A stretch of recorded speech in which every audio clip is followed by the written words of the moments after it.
Welcome and thanks for joining today's presentation on tribal tourism and NPS conservation. My name is Brian Fainer and I'm with the National Park Service and help support our Connected Conservation effort. The Connected Conservation webinar series focuses on how NPS staff and partners can use various tools and strategies to conserve natural, cultural, and recreation resources at the landscape level. Today's presentation is the third in a mini-series focusing on how the NPS, federal and state agencies, NGOs, and others can better partner with tribes on conservation. You can register for future webinars and view our extensive library of past recordings on a variety of topics by going to our new publicly accessible NPS Connected Conservation website. Recordings can also be found on our YouTube channel, and links to both of these sites will momentarily be placed into the chat box. Throughout today's presentation, feel free to enter any questions you have into the questions box. We'll look at everyone's questions following the presentation. And as a reminder, our webinar series is open to the public, so we encourage you all to invite your friends and colleagues to future webinars. Before we get started, I've asked Donnie Ledbetter with the NPS's tourism program to say a few words and to introduce today's excellent presenters. Donnie, the floor is yours. Thank you very much, Brian, and thank you to everyone tuning in for this presentation. I'm very happy to be welcoming today's presenters for a discussion about the intersection of cultural heritage stewardship, the visitor experience, and tourism, specifically in the context of tribal nations. We have several really wonderful presenters with great resumes, so I'm going to do some introductions here for each of them. Our first speaker will be Sherry Rupert, CEO of the American Indian Alaska Native Tourism Association, or IANTA. Sherry has nearly 2 decades of executive level experience managing and promoting Native American tourism. She joined IANTA as CEO in 2019, but previously served as the association's president of the board of directors since 2010. During that time, she was instrumental in working with Congress to pass the Native American Tourism and Improving Visitor Experience, or NATIVE, Act. Prior to joining IANTA full-time, Sherry served as the executive director of the State of Nevada Indian Commission, where she reported directly to the governor of Nevada to serve as a liaison to the state's 27 tribes, bands, and colonies. During her tenure, she chaired Nevada's Indian Territory, a marketing arm of the Nevada Commission on Tourism, spearheaded the transformation of the former Stewart Indian School into a museum and cultural center, and produced the annual Nevada Tribal Tourism Conference for more than a decade. Welcome, Sherry. Thanks for being with us. Jan Balsam, we'll hear from next. Jan began her work at the Grand Canyon as a volunteer in 1981, became a seasonal employee in 82, and served as park archaeologist from May 1984 to May 1995. She was the chief of cultural resources for the park between 96 and 2006, and deputy chief for science and resource management until 2016. During those years, she was tasked as the tribal liaison for Grand Canyon, eventually developing a standalone tribal program manager position for the park.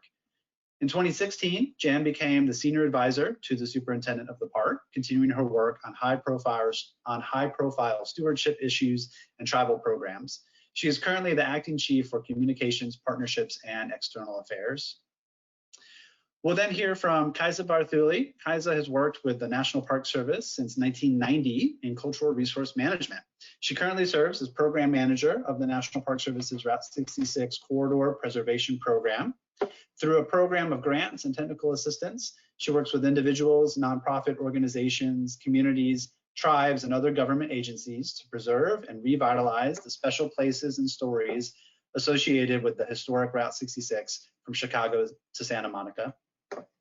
And finally, welcome, we'll have Naomi Torres, the superintendent of the Juan Bautista de Anza National Historic Trail. Naomi is a conservation professional with more than 25 years of experience working to help communities form deep personal connections with their environment and heritage. Prior to becoming the superintendent of the Anza Trail, Naomi was the chief of interpretation for 4 national parks in San Francisco East Bay and was the community outreach specialist at Golden Gate National Recreation Area and the NPS partner in the development of the Crissy Field. So we have an incredible panel of speakers here today. Before I hand it over to Sherry to begin, I want to say how glad I am that this conversation is happening under the framework of NPS Connected Conservation. Successful conservation and stewardship, whether cultural or natural, requires collaboration with partners and stakeholders. It needs to be aligned and complementary with visitor experiences and tourism. And critically for the National Park Service, it must incorporate genuine and proactive collaboration with tribes and indigenous communities whose ancestors inhabited these places first and whose voices we can and need to hear today. So with that, I'll hand it over to Sherry.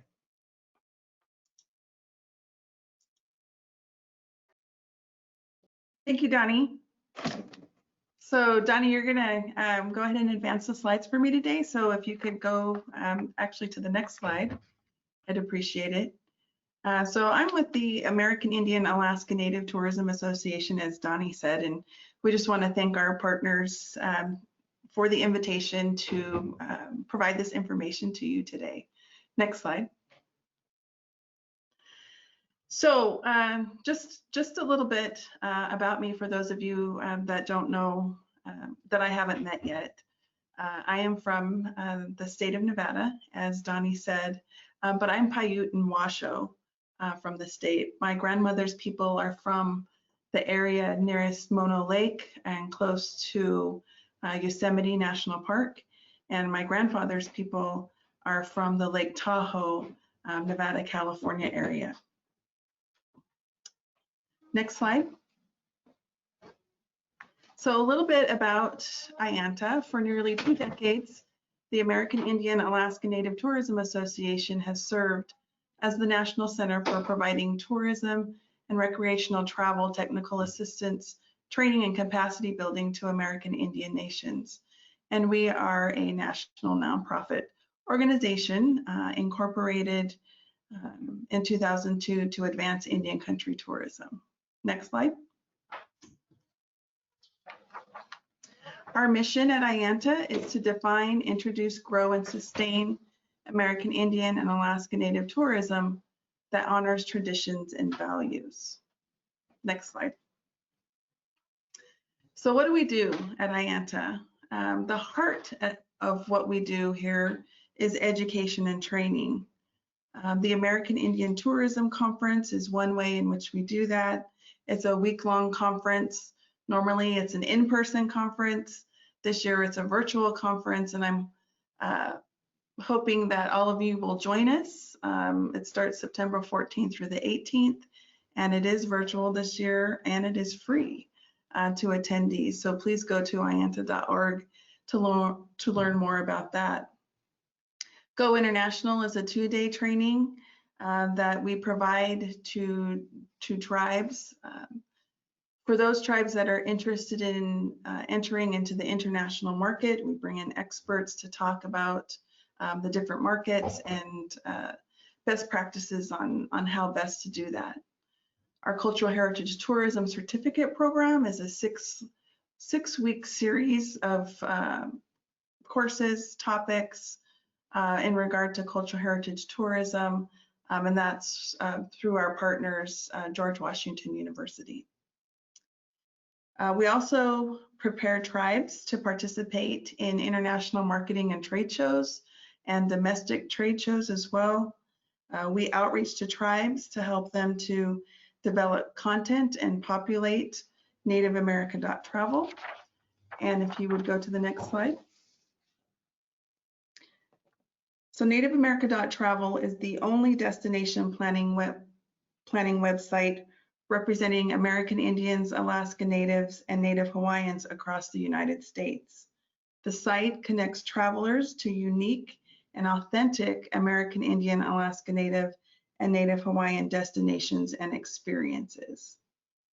And we continue to populate that daily. Next slide.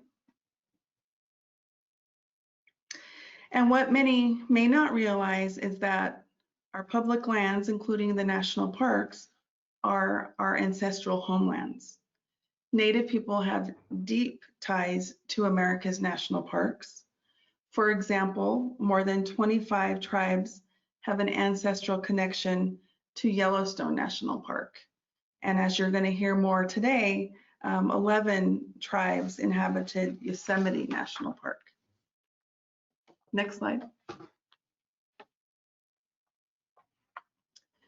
So as I mentioned, many of the national parks are ancestral homelands, and within those parks are still, our sacred areas, places in which we go to gather our resources for many of our ceremonies, for medicinal purposes. And so there was a recent story that came out in Smithsonian Magazine talking about the national parks. So here's a quote from Otis Half Moon, a former park employee, and he said that the national park sites had rich stories, including the tribal stories would make them even richer. Next slide. And in the same article, Mr. Amerman from the Choctaw Nation of Oklahoma said, in the last 25 years, the National Park Service has tried to tell a more balanced version of American history and the Native perspective. Next slide. So this is very true, and I've seen it through the work with IANTA in the partnership that we've been able to forge with the National Park Service and many of the projects that we've worked on throughout the past few years and currently. So I wanted to just touch on those just a bit, and then the other panelists are going to speak more specifically to those. So the next slide. American Indians and Route 66. As you may know, Route 66 spans from Chicago, Illinois to Santa Monica, California. And we have a partnership between IANTA and the Route 66 Corridor Preservation Program. More than half of Route 66, which is 1,372 miles, is located in Indian country. And the project highlights 19 tribes and pueblos along the route and includes a guidebook and companion website. And I'm sure Kaisa is going to tell you more about that in her presentation. Next slide. Desert View Watchtower. Jan is going to talk about this one. It's in Arizona at the Grand Canyon. You can see here in the photo the beautifully designed building or watchtower building by Mary Coulter. IANTA worked with Art Place America and the National Park Service to design a cultural demonstration series, and it's been highly popular, and I'm sure Jan will talk more to the specifics of that. But I think the main thing with all of these projects is that through our partnership, we're able to include the Native voice in these projects and these places, providing a whole new perspective and a whole new, I guess you could say, a whole new just kind of way of thinking about the world. Some of the quotes that I've heard from people is that because of the inclusion of the Native voices, it was a life-changing experience for them. And so it just makes us feel really good about the work that we're doing with our partners. This particular project was included in Green Destinations Sustainable Destinations Top 100 list. So that's pretty amazing. Donnie? The Juan Bautista de Anza National Historic Trail spans from Arizona to California. And this is a 3-year partnership where we're providing educational webinars for tribes. We're working on a print and online guidebook that reflects past and present day tribal attractions at key spots along the trail, and also developing a first of its kind map that will translate key locations along the trail back into original Native languages. It's a really, I've seen the draft of it. It's a really beautiful, beautiful map. Next slide.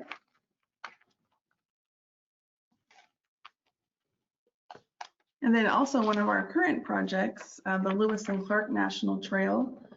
which spans 4,900 miles from Pittsburgh, Pennsylvania to Astoria, Oregon. It's our geotourism project where we are engaging with the tribes along the trail, developing new opportunities to share their stories with travelers. We've done numerous interviews with those tribes. We had planned on doing site visits, but because of COVID-19, those are on hold. But we are hoping to get out there on the trail very soon. We are working with Washington, Oregon, Idaho, Montana, North Dakota, South Dakota, Nebraska, and Kansas. Through these, we're developing educational webinars and regional itineraries that are going to be shared on the Lewis and Clark Travel and NativeAmerica.travel websites. Next slide. And the next slide. So that kind of wraps it up for me. I just wanted to mention before I turn it over to our next panelist that you can contact us at info@ianta.org. And these are our websites. I mentioned ianta.org for information on our conference coming up. And like I said, I hope that you will join us for that. We have a lot of great speakers lined up for it. And then, of course, NativeAmerica.travel. So that way you can go in and look at all of the wonderful and unique attractions and destinations in Indian country. So with that, I will turn it over to our moderator. Great. Thank you very much, Sherry. And as we transfer over to Jan is up next, I hope those examples are inspiring to folks. I think our goal here today is to show some examples of some really wonderful projects that are bringing those tribal voices into park experiences and enhancing them in myriad ways, but then also linking travelers and tourists directly with tribal nations, helping them take that step into tribal tourism opportunities to visit Indian country, to take a tour from a native-owned business, of course, connecting them with authentic crafts and artisans and skilled artists and whatnot. So I think that's our goal today, is to see these concrete examples of how we can make that happen with our agency and our tribal partners. So Jan, I'm gonna bring up your presentation here, and we're just, bear with us folks as we swap screens, and there we go. Perfect. Thank you so much. And thanks for tuning in and joining us for this conversation. I'd like to just mention before we get started that a number of our team are also on the webinar. Jen O'Neill, Mike Linden, Brian Gatlin, I believe are all on the webinar. They're part of the InPark team that are working on this. We have a design team as well, Vicki Stinson and Andy Dufford. So it's a group of folks who are working together, and then we've got our entire intertribal working group. So none of these things could happen without the participation of a lot of folks, and having an opportunity to connect the canyon with the local communities, with the histories of the First Peoples, and all of the things we're doing are part and parcel of moving that forward. So Desert View is one example, and we're hoping that this will be the start of many things we can do in the park. So next slide, please. I'm going to start with just explaining a little bit about our intertribal working group. It was established in 2013, and we've had tribal consultation, government to government consultations going on for ever since I can remember. I mean, I started working in the program in the 80s as the Parks Tribal Liaison about 1989. So having those formal relationships were long-standing. When I first started working at Grand Canyon, we were only working with 5 tribes. We are now working with 11 tribes.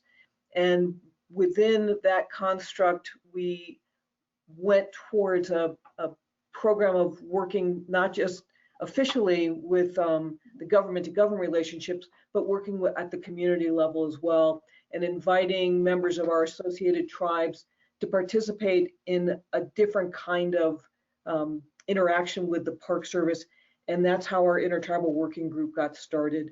A woman who had been our tribal program manager, a woman named Janet Cohen, got this started, and we really did bring in our tribal colleagues to start working with us and developing a strategic plan. And what you see in front of you is sort of the 4 components of that strategic plan. The foundations of sustainability, and the cultural demonstration program is part of that.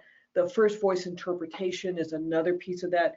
Employment and internships, and then maintaining culturally appropriate values. I mean, all of these things are critical as foundations so that these ideas and collaborations can move forward. So it's not about the Park Service doing something, it's about working with our tribal communities so that they can be the voices and the movement of changing the dialogue that we've been working towards. Next slide. It was important for us as we moved this forward to start with a vision. And this vision is really important and it guides everything that we've been doing at Desert View. The Intertribal Working Group came up with the statement, which is we share Desert View as a symbol to bond the peoples of yesterday, today, and tomorrow. The Watchtower serves as a connection to embrace the heartbeats of our peoples and visitors far and wide with the heartbeat of the canyon. We are still here. And really the purpose of this project is to increase opportunities for first voice tribal interpretation, improve visitor orientation, and enhance the overall visitor experience at Desert View. And the Grand Canyon is an icon, and what very few people understand is the tribal histories and the people who were here prior to the national park being established. And it was a big step for us to be able to bring that back in a way that it was driven by the tribal communities, not just by the Park Service. Next slide.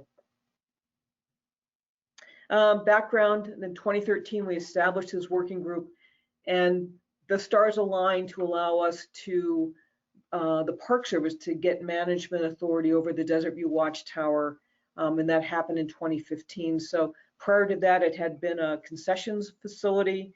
It was constructed in 1932 and 33. As Sherry mentioned, Mary Elizabeth Jane Coulter was the architect of record for that building. She had a lot of help from a lot of tribal communities and artisans, especially from Hopi in that design. But the tower itself had been a gift shop for the most part for most of its history. 2015, the Park Service we got the keys to it. 2016, we refocused the interests of our Intertribal Working Group on Desert View, beginning with that concept plan, the strategic plan, and then began cultural demonstration programs. The Ancestral Lands Conservation Corps program was initiated. We worked with IANTA and Art Place America on a pretty large mural conservation program. The Grand Canyon Conservancies played a big role in that as well. And now we're working on physically transforming the outdoor space and the landscape to make it into what it can be. Next slide. The purpose again of this project is to integrate visitor experience and include tribal, natural, and cultural experiences. We're looking at that first voice interpretation, and that cultural demonstration program has been one of the first elements of that we've been able to work towards. Removing some of the obstacles to viewing the canyon from inside the watchtower was big. Improving site orientation, circulation. Those are some of the just on the ground things that we needed to do in order to make that experience for our visitors and our tribal communities flow better. Next slide. The scope of the project, and for those of you who have been to Desert View, it's not necessarily as intuitive as we'd like it to be. You can see on the left sort of an aerial view. The watchtower is to the right of the T in the project word up top on the right. That's the tower itself. All the other areas to the south of that, essentially to the bottom of the screen, are all the parking areas. And you can see this myriad of trails that show up. And it's been a very difficult place for visitors to orient. Gone through a lot of different landscape design discussions on this, and we're trying to simplify the area, the layout of the land, The canyon is the focus, the watchtower as well, but we wanted to reorient to allow visitors to have closer connections, and also our tribal communities to be able to see themselves in this landscape. Next slide. The orientation area, it's interesting because many of us have worked with tribal communities, and some of our designers had referred to this as a plaza. And the first comment we got back from some of our Pueblo community is, this is not a plaza. And not only that, you're putting bathrooms here, and we don't use bathrooms in plazas. So let's change that name. So we worked with our tribal communities and our intertribal working group on the design, the orientation, moving some of the more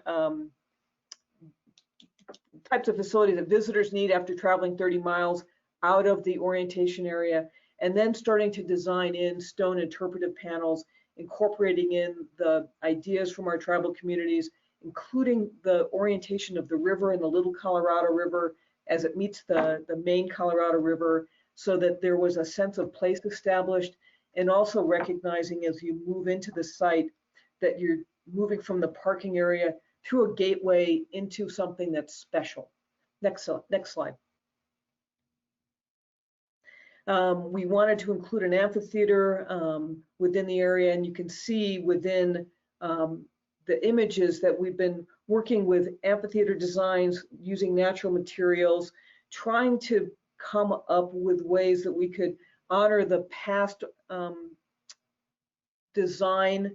You can see in the photograph, the black and white on the right, that when the watchtower is open, the Hopi of Second Mesa actually hosted the opening ceremonies, and you can see all the folks on top of what is the Kiva room looking down on the dancers. We wanted to try to open up the spaces and rehabilitate them so that they could once again be used for informal demonstration areas, unprogrammed sorts of things, but the site would be more open and flow a little bit better.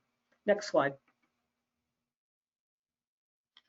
The Tribal Welcome Center is a big component of this, and we talked a lot about whether or not we wanted a new building. And one of the things that we find is that we sometimes overbuild, overcommit to things that we don't necessarily have the funding to do. And trying to design this in a way that we could grow into rather than having it fully formed was also really important. So there's a stone building, a 1930s CCC building that you can see in the center photograph that will become the Welcome Center and demonstration area. We'll have outdoor demonstration areas, indoor areas, and one of the ideas for all of this is that our tribal communities are going to be the face of this place, and visitors can learn directly from our tribal colleagues, can set up tours right then and there to go out to tribal communities. They'll get a taste of what it's like here, but this is not the experience. It is indeed a jumping off point for them to go out and experience tribal communities. To the east of us is Navajo and Hopi. A little farther off is Zuni. To the north is the Paiute communities. To the west are Havasupai, Wallapai communities, and Yavapai and Apache. So all around us, we're surrounded, and we want folks not to think that they're getting a tribal experience at Grand Canyon. What they're getting is an introduction to tribal history at Grand Canyon, which will hopefully then move them out to visit tribal communities and become responsible tourists for those communities. Next slide. Relocating and repurposing buildings. Right now, there is this odd little old fourplex that sits at the end of the parking lot that has people just walk by. We can't figure out what to do with it. So that's going to get gone and hopefully be turned into housing for some of our staff later on. Next slide. We're continuing to work on collaboration with our tribes, designs and artwork. Each of the tribes is providing artwork that's going to be incorporated into our orientation plaza, into the walkways, into the orientation area. We've got construction approvals within the Park Service that we're working towards, so we can start the reorientation and construction. There's a lot of basic things that need to happen, including upgrading water and wastewater systems. Those things are kind of behind the scenes underground that will be happening. We've got a team working on that. And at the same time, we've got our intertribal working group working on an economic summit, which was supposed to happen this past June. It's been pushed off, but it's really to look at economic opportunities in tribal tourism. We're working on staffing and hiring plans, including trying to establish a contiguous hiring authority for Grand Canyon so that we can hire directly from the local communities to staff these areas. And then we're working on programming and exhibits for the orientation area. So all of those things are in process. Next slide. All of these folks play a role in this. IANTA Grand Canyon Association, which is now the Conservancy. Art Place America has been key to the mural conservation. All of our tribal communities who have been supporting this program. OCO has been our facilitator for many of our meetings. So each and every one of these entities provides a critical link to making this work. None of this can happen without all of the involvement that we've got and the commitment. So from one great project to another one, we'll hand over to Kaisa now and Route 66. And I'm here to move your slides. Thank you, Donnie. Hi, everybody. I'm happy to be here to talk with you about this very cool project. As mentioned, I manage the Route 66 Corridor Preservation Program, but I'm going to begin with a brief overview of my umbrella organization, which is the National Park Service National Trails System. Next slide, Donnie. So the National Trails System includes 19 National Historic Trails and 11 Scenic Trails. My home office works only with National Historic Trails, and these are trails that are congressionally designated to protect what's left of overland or water routes that are considered to have played a significant role in the history of the nation. Most of them today are experienced as highway routes, driving routes, although some also provide opportunities for hiking and other outdoor activities, and also visits to cultural and historic sites. Next slide. So like I said, my office manages National Historic Trails, and there are 19 of them across the country. My office administering 9 of them, as shown here, such as the Santa Fe National Historic Trail, the Trail of Tears, El Camino Real de Tierra Adentro, and others. And my office also administers the Route 66 Preservation Program, which I'll tell you about in just another moment. Next slide, Donnie. So as administrators of the trails, we work with numerous partners, hundreds of partners, nonprofit, government agencies, tribes, and others to provide leadership and guidance on the 9 National Historic Trails and Route 66 in order to establish best practices for administration, development, and on-the-ground management of trails and trail resources. Next slide.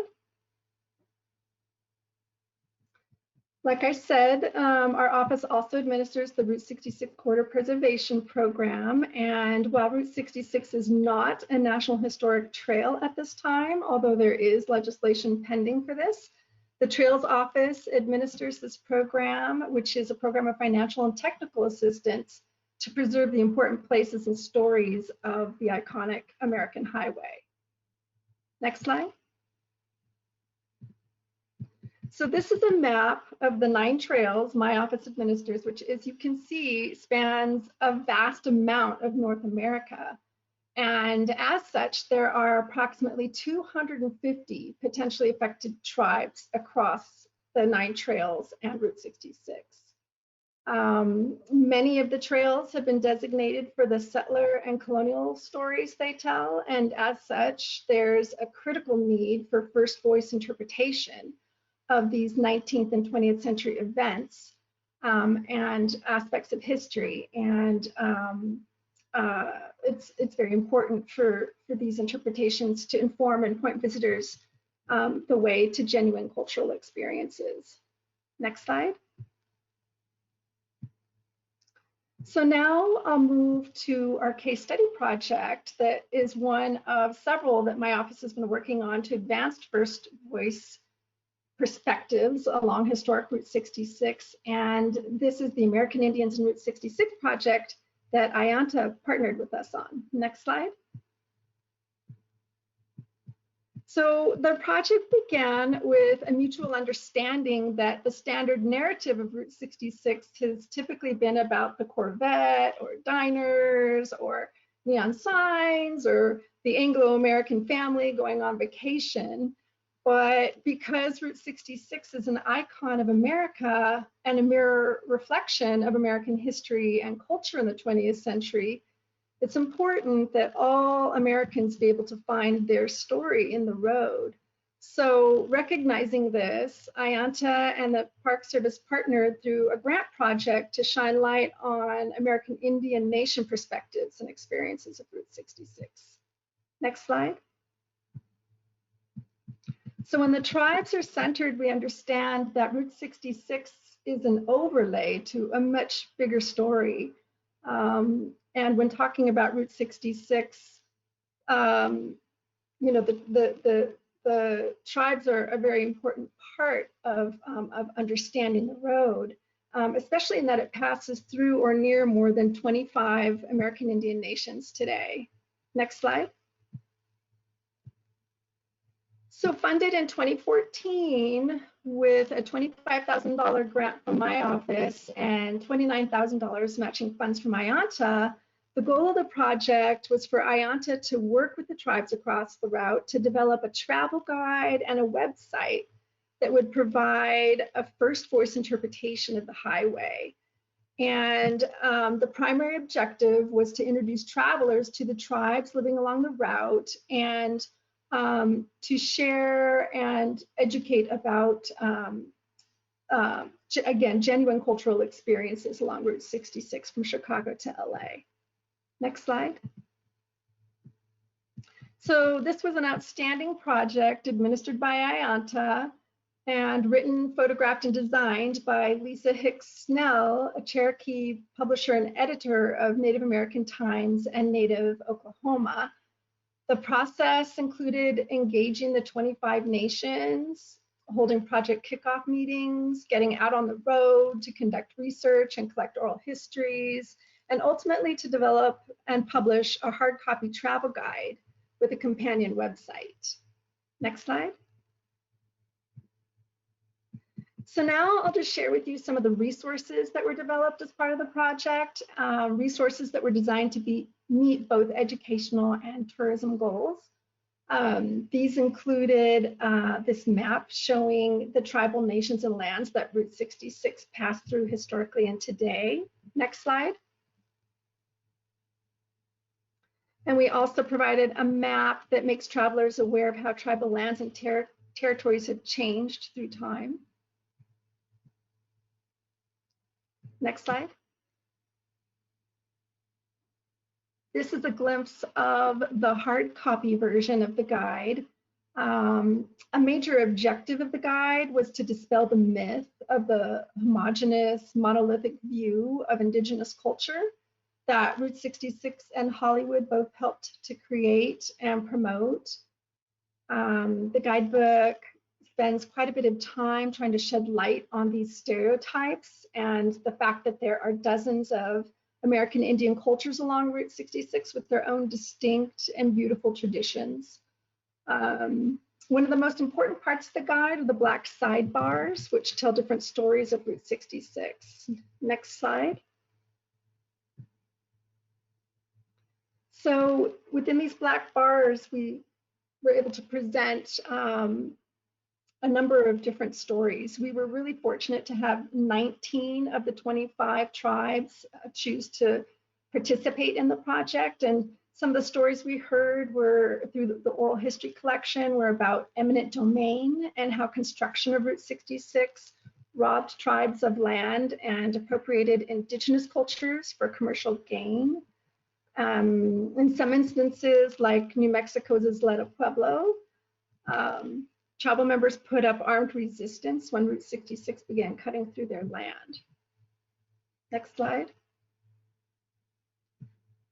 Other stories told about forced removal to reservations and boarding schools.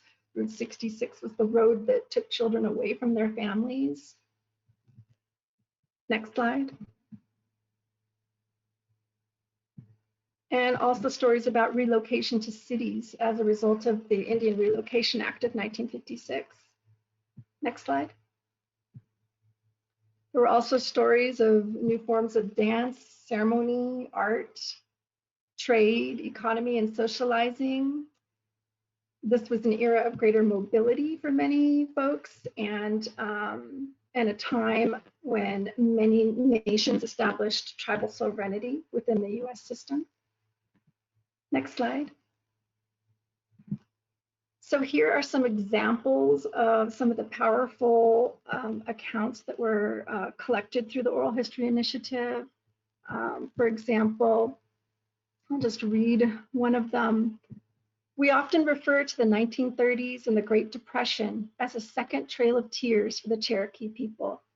Seeking work and better opportunity, thousands of Cherokees left Oklahoma and headed west on Route 66. This has resulted in California now having one of the highest populations of Cherokees outside of Oklahoma.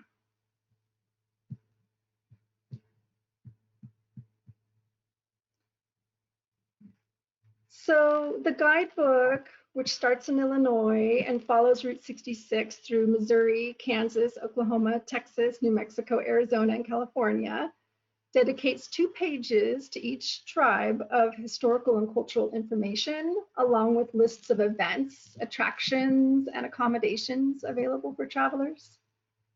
Next slide. And it also provides rules of etiquette for outsiders visiting tribal lands. Next slide.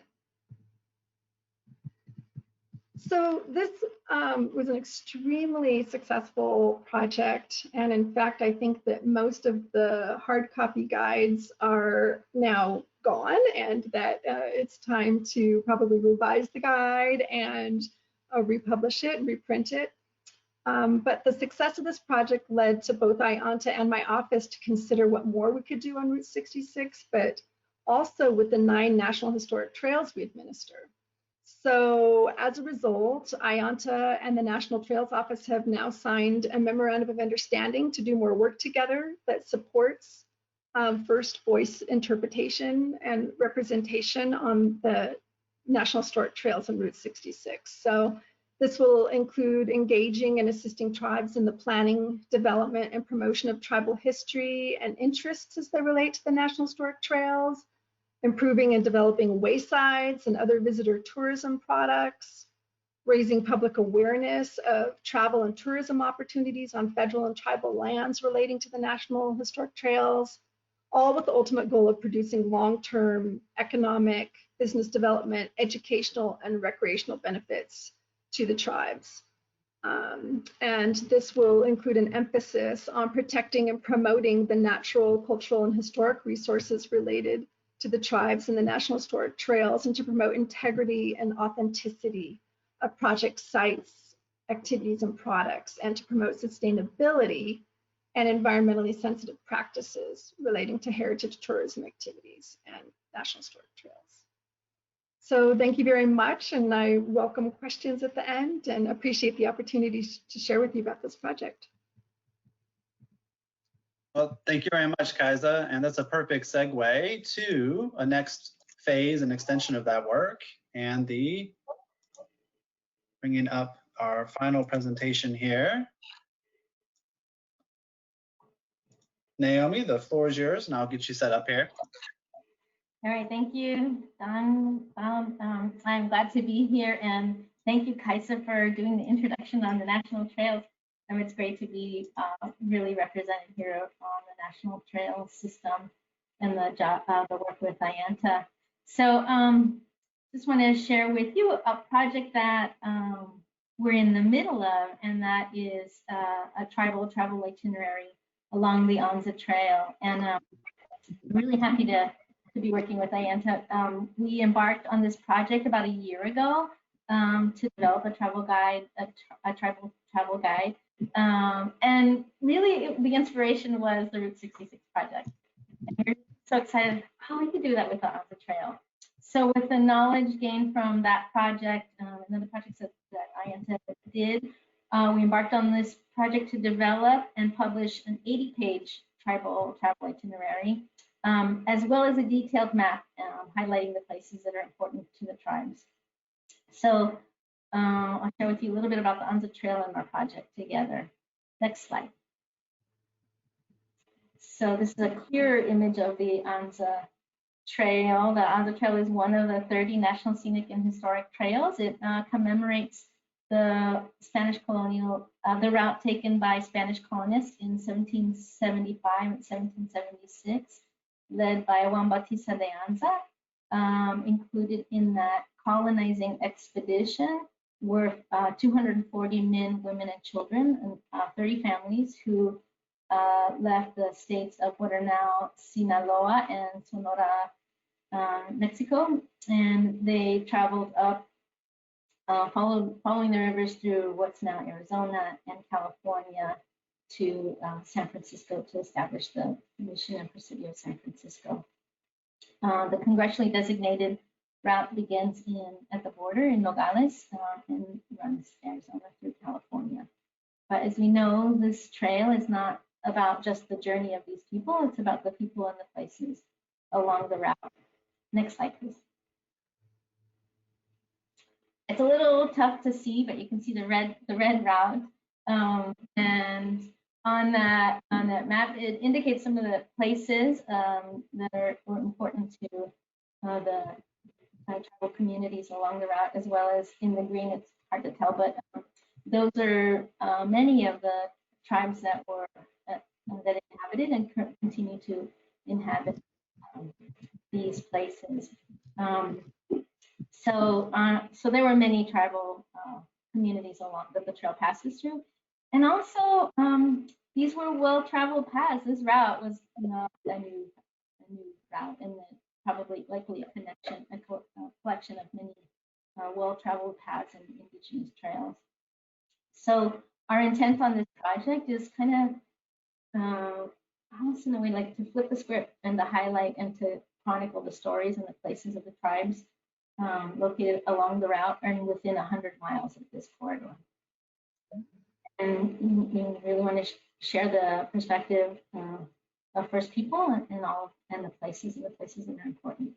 So there are 3 project areas in this project. One is educational webinars for tribes, and we had, just as with the Route 66 project, we had intended to have listening sessions, but the listening sessions were scheduled right at the beginning of April.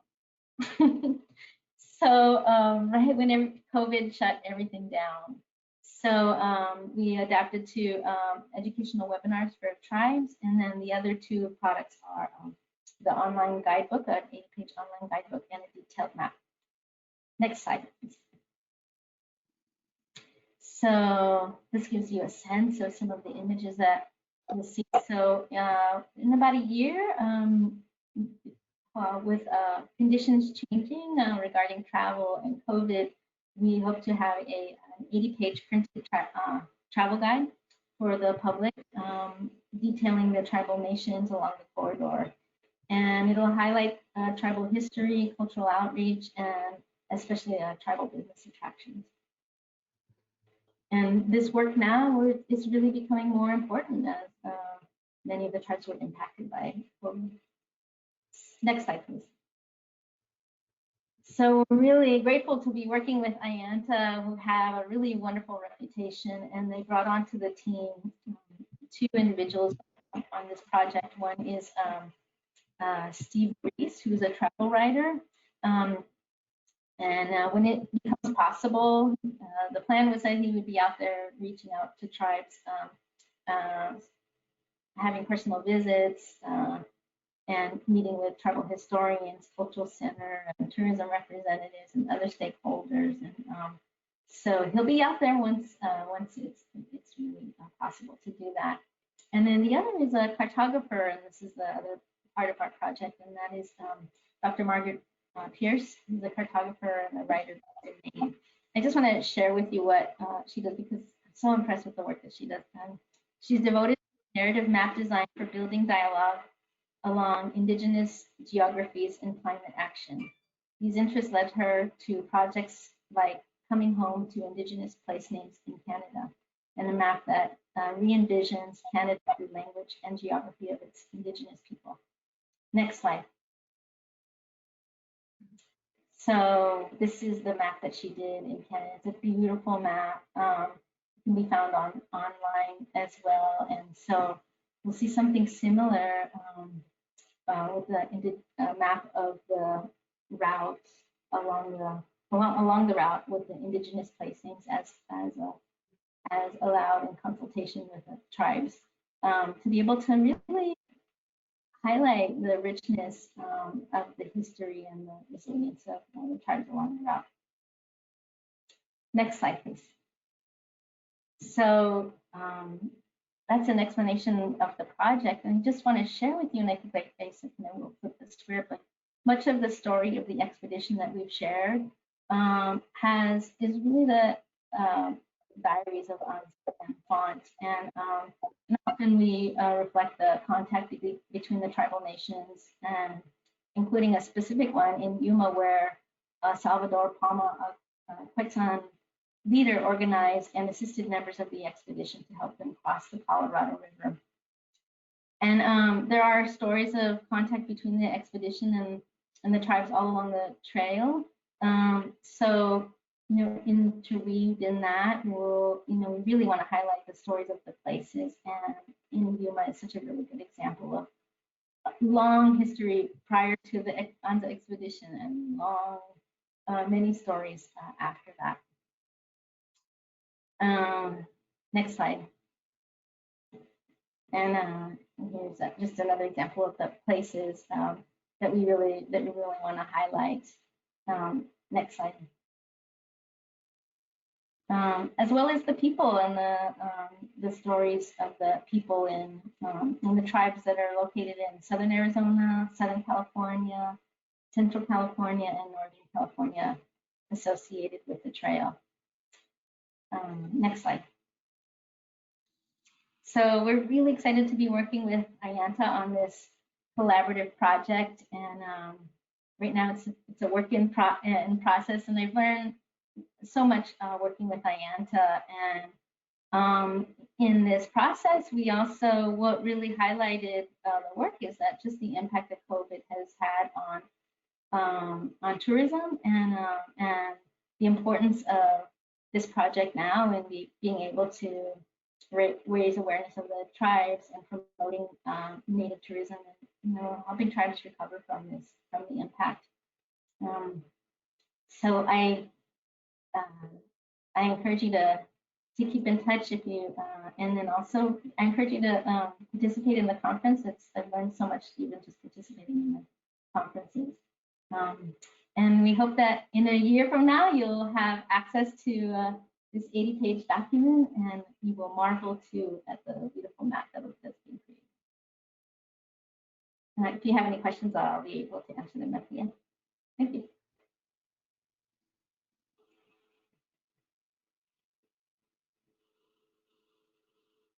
There we go. Thank you all so much. Big thank you to our panelists. And I think we've accomplished our goal for today, which was to illustrate and give some examples of the really creative projects and collaborations that are going on out there between the Park Service, Ayanta, tribal nations, and communities. With that, I'll pass it back to Brian. I know we're hitting the hour, but hopefully folks can stick around if we have some questions. So thank you so much, Brian. Back to you. Great, thank you, Donnie, and awesome presentations. A lot of exciting work being done out there on this issue. A bunch of questions came in. Janet, just so you're aware, many of them all are praising that amazing video. So thank you to you and your colleagues and everyone who worked together on that video. It's fantastic. We also had a couple questions about, is this webinar being recorded, and if so, where can they find it? The answer is yes, and you could find it on our NPS Connected Conservation website, and there's a link to that in the chat box. Might have to scroll up a bit there. So we have some other great questions here. Here's one. In many countries, indigenous communities are able to receive direct economic benefits from tourism to protected areas. Sometimes, for example, a portion of entrance fees are designated to indigenous communities since the protected areas are on their traditional lands. Is there anything like this in the US?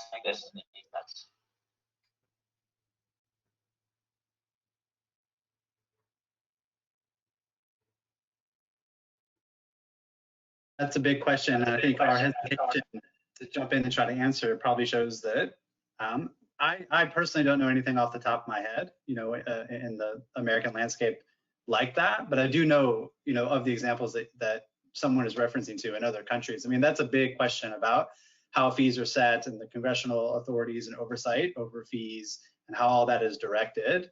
But maybe it's a great question that's worth investigation. Maybe someone else might know something.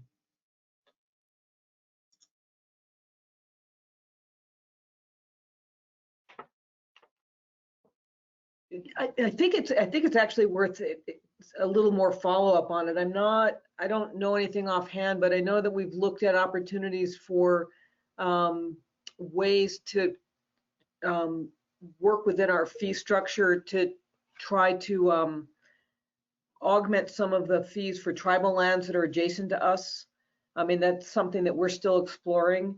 And I'm hoping that the questions that are coming in are written up so that we can maybe follow up on those offline.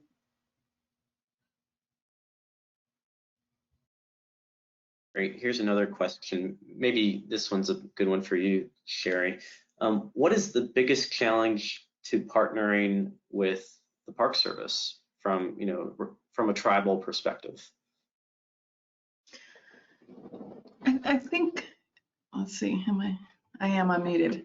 I think from some of the conversations that I've heard is that, for example, the Grand Canyon, the Desert Watchtower project, that's kind of came from the top. You had support there for that particular project.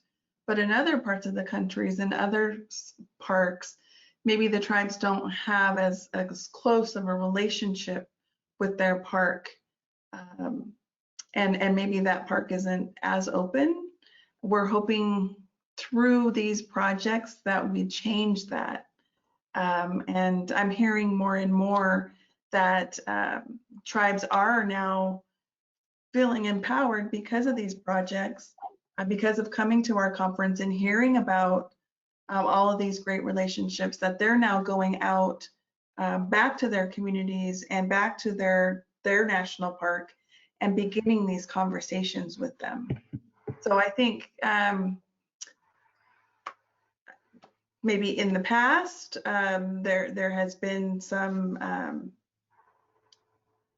difficulty with access and with being heard, but I think that's changing now.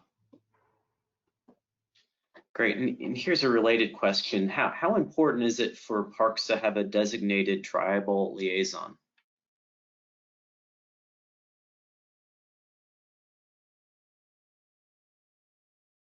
I think it's really important, and from someone who's been doing this for 30 years, having that person and having a contact, somebody who is going to be there, develop relationships, maintain relationships. In many of our parks, the superintendents come and go. I've worked for 9 or 10, I think. But having a staff member who is a constant contact has been really important. And it's equally so on the tribal side. Each of our tribal leadership changes, but there's this constant amongst the staff level. So having somebody who you can call, you can contact in a park over time, that's not going to change. And the same thing with our tribal community. So I think it's really important. Others may disagree, but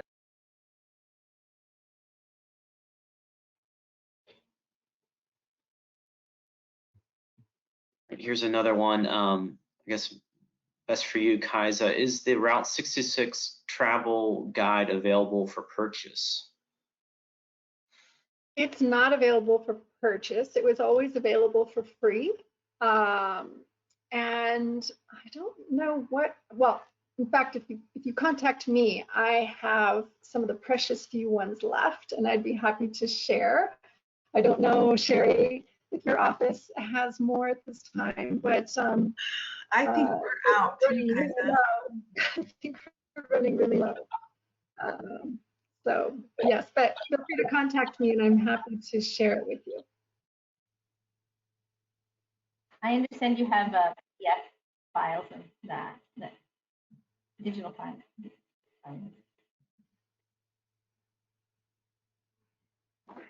Great. And here's another one. How can we safely support tribal tourism, I guess, in the the context of COVID pandemic, given the current times, and how can we advocate for more of it? I'll start with that one.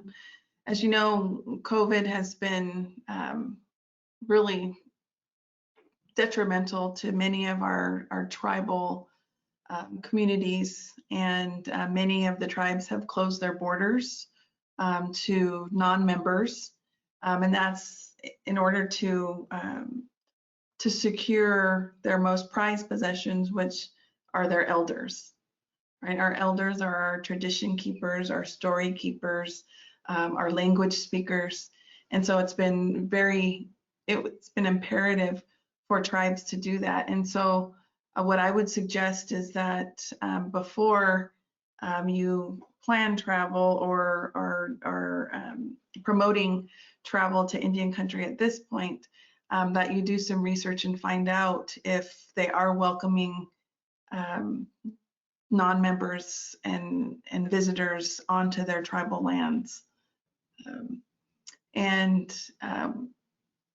This is going to take some time to open back up and to welcome visitors back. But I also think it's a time for tribes to look back and to strategically think about what tourism is going to look like for them in the future.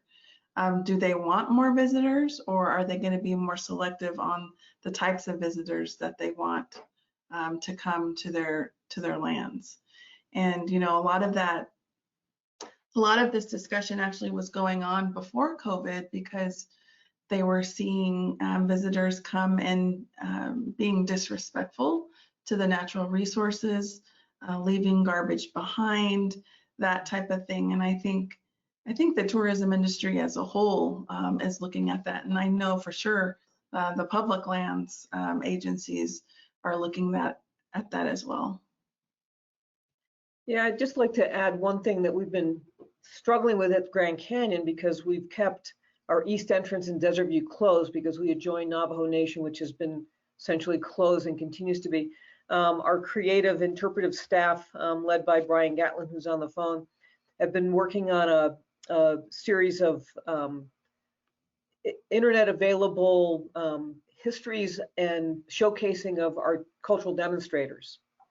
Working with our conservancy, we've been putting together all of the different demonstrators we've had with a little bit of history on their work, the educational components of that and the outreach that make it part of our demonstration series.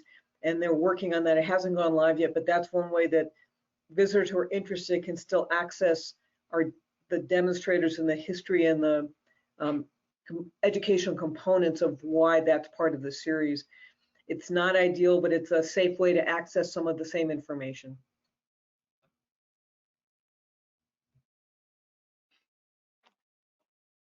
Great. Great example. Another one, going back to the Route 66 brochure, Kaisa, is it something that folks can print off online? Is it digitally available? You're muted. Good question. It has been available online. However, it recently went down because of some server issues, but perhaps Ayanta, Sherry, we can talk about how we can get it back up. A portion of it, not the entire guide, but a portion of it is now available on I don't want to say the name of the site incorrectly, Sherry, what the site, the travel site Oh, nativeamerica.travel. Part of it is available there as we speak, but we'll be talking about how we can get the whole guide back up. Great. One last question here, and maybe this is a good one for you, Sherry, or even you too, Donnie. How does the U.S. compare to the rest of the world and how it treats tribal tourism and visitation to parks? Wow.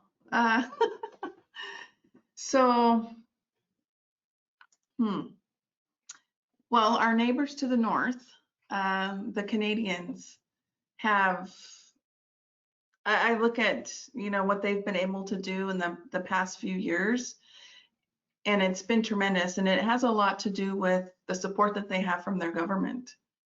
Their government has invested millions of dollars into their First People up there. And so we've been able to get the Native Act passed, Native American Tourism and Improving Visitor Experience Act, and but that initially was an unfunded mandate. Since then, we were able to secure some appropriations, and now we're in the implementation phase of that. But I mean, if you look at how much has been invested in that, it's a very small amount. And so if we're really going to, we need more investment in Indian country tourism.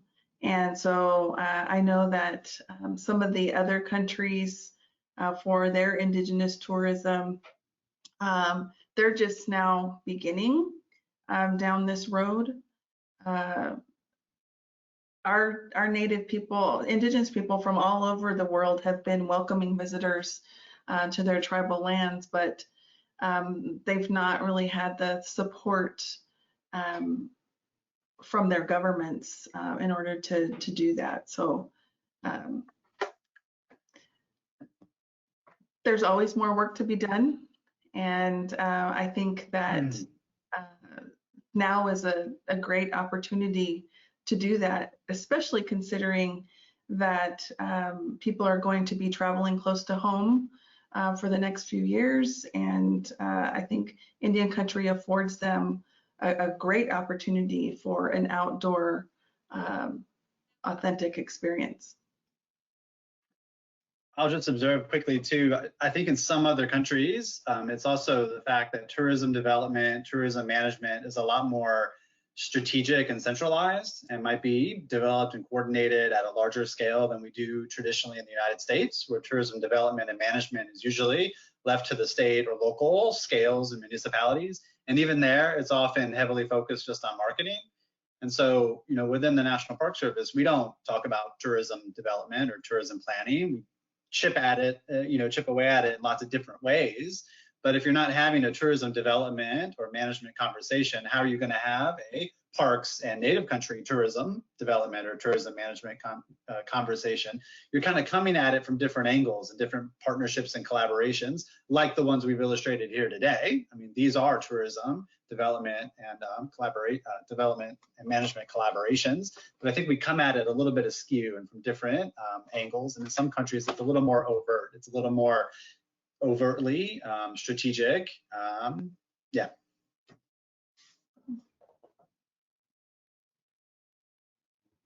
Excellent. I guess we should wrap things up. We could have this conversation for hours. I would love to anyways.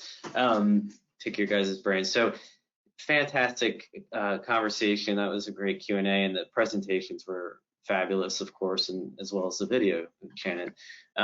So thank you guys for presenting. I mean, this is the third in our series of kind of focusing on how we can partner better with tribes, and there was so many great ideas presented in all three webinars, but this conversation that just happened here was really an important and perfect close, I think, to kind of thinking about the opportunities around what else can be done, at Grand Canyon, working with IANTA and elsewhere throughout the park system. So thank you guys for all the great presentations and comments. Our next webinar will be, let me look back at our webinar page here, will be on September 16, September 16, and it'll be our State Tribal and Cultural Resources Division within the Park Service will be giving a presentation on their various grants that they give to states, tribes, and local government. So it's kind of there'll be some elements that are really applicable to the conversations that we've been having and working with tribes, but then it kind of is more broader to other cultural resources as well. So that webinar will be on September 16 at 3 o'clock Eastern time. Again, a link to that webinar is in the chat box, and it can be found on our Connected Conservation website. So thank you everyone for attending, and thank you to our presenters for an awesome webinar. Thank you. Thank you. Thank you all so much. Have a great week, everyone.